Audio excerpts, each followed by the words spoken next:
Yeah. All right. Hello, everyone. I'm Zach.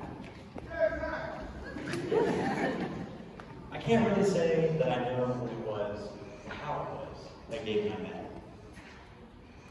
Due to the fact that we grew up next door to each other, it was just too far. We were too young for me to really recall it. Instead, what I do recall is that when I was little, Gabe was someone who was always there. Our parents, probably not too much older than we are now, had us do everything together. Gabe came to my brother Nate's baptism, and I visited the hospital the day his little sister Lindsay was born. And I remember our plotting to get the two hitched, so that when they would get married eventually, we would legally become family. Was that the day we're still working on? Here might be something. What we didn't realize consciously at the time was that throughout everything, Gabe was already my brother, and his family was my family. And as time moved along and we grew up a little, something happened that neither of us could have anticipated. A film would be released that would change my life and haunt Gabe's forever. Shark Boy Mama. Now, this movie may have dropped in 2005, but Gabe's resemblance to the titular hero of that film, Shark Boy, was uncanny. So much so that it followed him for many years, well into his adolescence. And that was a strange time for both of us, marked by such discoveries as accelerants and bonfires making a disturbingly fun combination. Gabe's inability to grow facial hair. And our mutual love for all things Star Wars, Lord of the Rings, and any other thing the 12 to 15-year-old demographic loved. We began hanging out incessantly, sleeping over at his house every other night for years, and staying up way too late as we played video games and talked over our secret stashes of candy and Mountain Dew. And it was during these nights that we decided to be each other's best friend. We hung out so much that to this day, Gabe's parents will joke that they should get a tax break because of how much time we spent under their roof. It was in this time a thing happened that happened in all siblings' lives, where you go from being brothers just because you were raised in proximity to each other to being best of friends. When high school arrived for us, Gabe and I found ourselves estranged, going to different schools. However, it was Gabe who recognized that I was not necessarily happy with my experiences, and he urged me to switch campuses to be with him. When I expressed worry about starting over, it was Gabe who assured me that his friends would be mine, and thus formed the greatest group of friends that I've ever had, many of whom are here today. High school, though, was a blur. But who could forget such times as Gabe crashing into his own mailbox one winter morning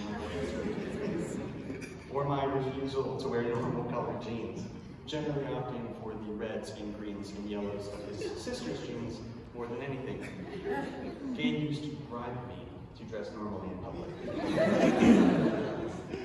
Who could forget our infamous bonfire parties that we hosted on most weekends and us blasting schools out by Alex Cooper on the last day of school every year, just because it was goofy and fun. In short, of all the best moments I have from high school, most of them included this man here, and the second chance that he gave me there. I am forever grateful. And when it was time for college, Gabe and I sat down in his basement and helped each other to apply and write our essays. By this, I mean, we sat around and played Halo all night and put it off to the very last minute, as was our usual essay writing session ritual in high school. And still, when we finally got to college, things only grew closer for us. He tolerated my man bun and novelty facial hair phase. I tried to act like I didn't notice that he had adopted the preppy salmon shorts and boat shoes look that was so popular at high school.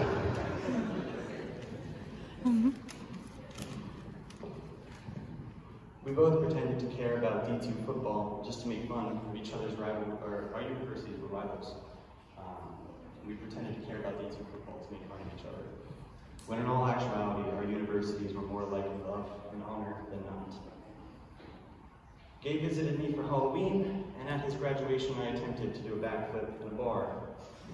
We were subsequently either politely asked to leave, or Gabe urged us to do so with the good sense he had. I, for some reason, can't recall. However, this was our first time on our own, pretending to be adults. It was the first time life had ever had the chance to hit either of us squarely in the mouth for being so bold, trying to do so.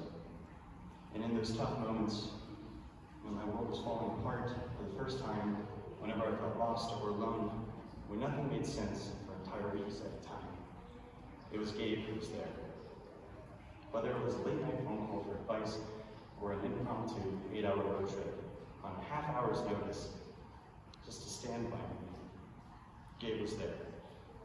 And this is when Gabe taught me something about being a man by his example. Gabe has never kept a friend for their utility. Gabe only has friends because he is one.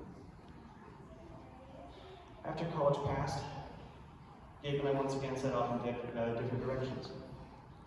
He aimed for Chicago, and I moseyed on down to the Lone Star State. Gigamans.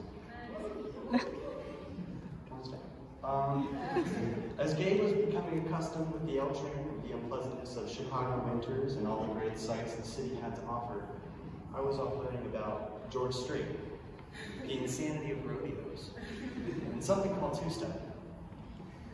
Essentially, we were starting to become the men that we had planned on being since our first night spent under each other's roofs and around bonfires. And it was at this time I began to hear whispers about a woman Gabe had begun to date. And when I learned that her family lived in Texas, not too far from where we settled in San Antonio, I demanded to meet her whenever they inevitably visited. What ensued was an evening where Reagan dazzled my family. She was lovely, smart, and funny without ever being rude or crass. A God-fearing woman with a loving heart and a deep soul from a good family. And though they had only been dating 3 or 4 months at the time, sitting at that table that night, seeing the eyes they were giving each other, I knew. In fact, I remember texting him the very next day and saying to him, "Reagan is such a great girl. Please marry her." To which Gabe replied, "She is. Thanks, man. I'm working on it." Work Gabe did, and here we are. Reagan, when I say to you that you deserve this man, please understand it is the highest honor of which I am capable. He will love your family as his own. He will care for you before himself. He will pray for you and with you. He will always honor you. When times are tough, he will do everything he can for you, even if it just means staying by you. I come from a large and loud Slavic family. I have been to more weddings than I can count. Some you go to because they're family and you should. Others you go to because they're in the community and it's expected. Some you go to just because of the booze. This wedding is not like those weddings. I have been many places and seen many lovely and wonderful things, but never have I seen love like this one, nor have I desired so deeply and been so humbled to participate in its celebration. To mark the occasion, I'd like to share a little tradition of ours.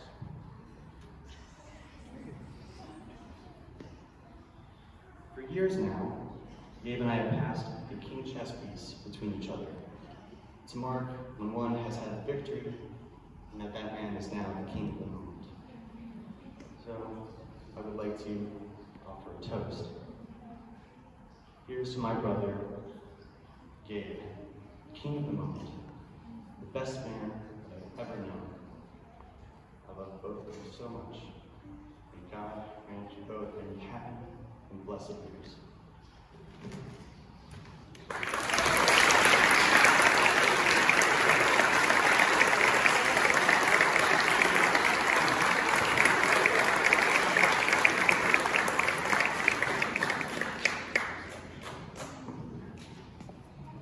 I just hold on to this?